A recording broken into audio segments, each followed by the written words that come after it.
The rulers spoke of making the central transportation port more realistic. The puzzling term is a cover for the intention to trim the main objectives of the project to a minimum. One of them was the creation of a modern transportation hub that will combine various modes of transport, air, rail and road, in one place. Prime Minister Donald Tusk announced today that the government is halting the construction of 12 railway lines in favour of one, the Y line. There will be railroads that connect Polish cities with each other, with the capital, but also between the largest cities in Poland. Also, there will be a relatively dense network which will connect real concentrations of people. która będzie łączyła realne skupiska ludzi. The point is that it won't connect medium-sized cities in Poland, because that was the biggest beneficiary of our programme. Cities such as Sieradz, Kalisz, Łomża, Ostrolenka and Płock. There it would be a huge breakthrough. And if Donald Tusk announced that the speed limit will be raised to 300 to 320 kilometers per hour, that's a kind of speed at which the train can no longer essentially stop somewhere along the way.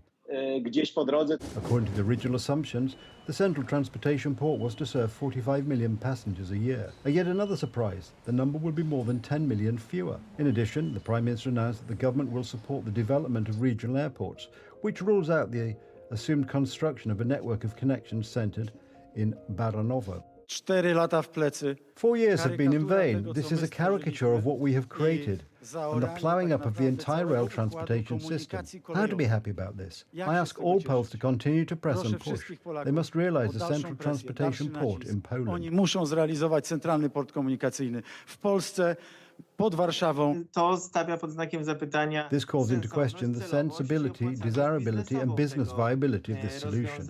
Back during the election campaign, Donald Tusk said that independent experts would decide the future of the investment. It soon became apparent that Maciej Lasek, who is famous for his harsh criticism of the central transportation port, was at the head of this group. Donald Tusk also criticised the project, including in Mulków in 2022. It is not at all easy for me to come to you and say that, in my opinion, the central transportation port is pointless, because the government has shot great propaganda around the central transportation port that this is the pride of Poland. You're watching it yourselves. Austria, Romania, Portugal and even Hungary aspire to build their own hub airports. Meanwhile, the Polish government continues to repeat its own version of megalomania, in which it seems to be isolated. It is obvious that building an airport is profitable, and other countries understand this. Much smaller economies are building airports or hubs both by rail and air.